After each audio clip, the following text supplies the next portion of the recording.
Radio Pakistan Faisal آباد FM 93 کے live studio سے پروگرام رابطہ آپ کی خدمت میں پیش کیا جا رہا ہے. دنیا بھر میں سننے کے لیے radio.gov.pk. آپ ہمیں ہمارے ریڈیو پاکستان کے فیس بک آفیشیل پیج پہ ہمیں دیکھ بھی سکتے ہیں. ریڈیو پاکستان FM 93 فیصل آباد. سامعین کرام، کہتے ہیں کہ تندرستی ہزار نعمت ہے اور بہت ساری ایسی بیماریاں ہوتی ہیں جس سے جو ہے وہ انسان کی جان کو بھی خطرہ لاحق ہو جاتا ہے. کچھ ایسی بیماریاں ہوتی ہیں جو سرسری آتی ہیں اور وہ صحت یاب انسان جو ہے وہ ہو جاتا ہے.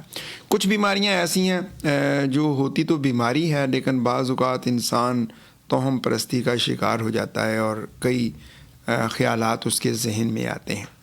تو بہرحال اسی میں سے ایک ایسا مسئلہ بھی ہے جسے ہم مرگی کہتے ہیں. اور آج 9 فروری ہے تو ہر سال جو ہے یہ فروری کا جو دوسرا پیر ہوتا ہے تب یہ مرگی کے عالمی دن جو ہے وہ اس کو جو ہے وہ منایا جاتا ہے. اصل میں اس کا مقصد یہ ہوتا ہے کہ لوگوں کو جو ہے وہ مرگی کے بارے میں آگاہی دی جائے کہ مرگی ہے کیا اور کیا واقعی یہ ایک بیماری ہے یا یہ کوئی سایہ ہے یا کوئی کیا کمزوری ہے کیا ہے. اسی حوالے سے گفتگو کرنے کے لیے آج ہمارے ساتھ جو ہیں مہمان شخصیت ڈاکٹر ارم جاوید صاحبہ. آپ اسسٹنٹ پروفیسر ہیں، ہیڈ آف دا ڈپارٹمنٹ ہیں پیڈیاٹرک نیورولوجی چلڈرن ہسپتال فیصل آباد میں اور وسیع تجربہ رکھتی ہیں اور پہلے بھی ہمارے کئی پروگرامز میں تشریف لا چکی ہیں. ڈاکٹر صاحبہ، ہم آپ کو اپنے پروگرام میں خوش آمدید کہتے ہیں. جی بہت شکریہ کہ آپ نے مجھے شرکت کی دعوت دی.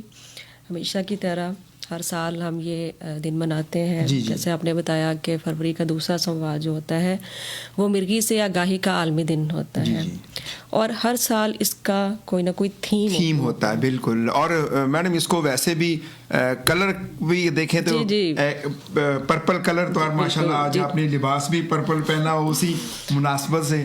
تو ویسے مرگی ہے کیا؟ سب سے پہلے تو ہم یہ جاننے کی کوشش کریں گے نا مرگی کیا ہے، پھر ہم آتے ہیں توہم پرستی اور اس کی جانب. جی یہ جو ہے یہ ایک دماغی مرض ہے، طبی دماغی مرض ہے. یہ کوئی جن بھوت اسیب یا سایہ نہیں ہے، یہ کوئی چھوت کی بیماری نہیں ہے، یہ ایک دماغی مرض ہے اور یہ قابل علاج بیماری ہے. ہوتا اس میں کیا ہے کہ عارضی طور پر دماغ کے خلیوں میں ہونے والا جو برقیاتی اخراج ہے جو کہ روٹین میں ہو رہا ہوتا ہے، جس سے روزمرہ کے کام جو ہے انسان سر انجام دے رہا ہوتا ہے، اسی وجہ سے ہو رہا ہوتا ہے. لیکن ہوتا کیا کہ عارضی طور پر اس میں ایک خلل واقع ہو جاتا ہے اور اس کے نتیجے میں انسان کے اوپر کچھ کیفیات طاری ہو جاتی ہیں. اور ان کی علامات کیا ہیں کہ انسان اچانک سے بیٹھا بیٹھا گمسم ہو سکتا ہے، بے ہوش ہو سکتا ہے، اس کے ہاتھ پاؤں اکڑ سکتے ہیں، منہ سے جھاگ نکل سکتی ہے اور دانت اس کے پسیج جاتے ہیں اور اس کا پیشاب یا پخانہ بیچ میں نکل جاتا ہے. یا پھر اچانک سے بیٹھے بیٹھے اسے کوئی عجیب سے محسوسات محسوس کرنے لگ جاتا ہے. تو یہ مرگی کے دوروں کی علامت ہوتی ہے اور اس کی مختلف وجوہات ہوتی ہیں، اس کی مختلف اقسام ہوتی ہیں جن کا پہچاننا بہت ضروری ہے. اور آپ کے پروگرام کے توسط سے میں اپنے سامعین کو اس کی جو مختلف اقسام ہیں، مختلف اس کی شکلیں ہیں، سمجھ لیں اس کی مختلف وجوہات ہیں، اس کے بارے میں آگاہی دینا چاہوں گی.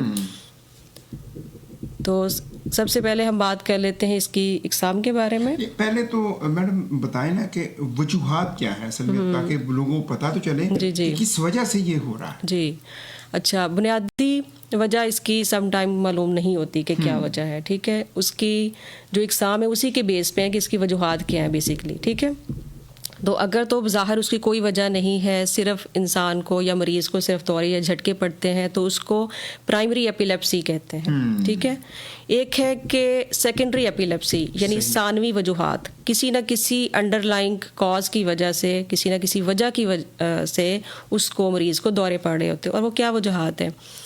بچوں کی بات کر لیتے ہیں تو جو بچے پیدائش پہ فوراً نہیں روتے، ان کے دماغ کو آکسیجن نہیں پہنچتی، حمل کے دوران یا زچگی کے دوران ہونے والی پیچیدگیوں کے نتیجے میں ان کے دماغ کو نقصان پہنچتا ہے، دماغی کمزوری ہوتی ہے، اس کی وجہ سے بھی مرگی ہوتی ہے.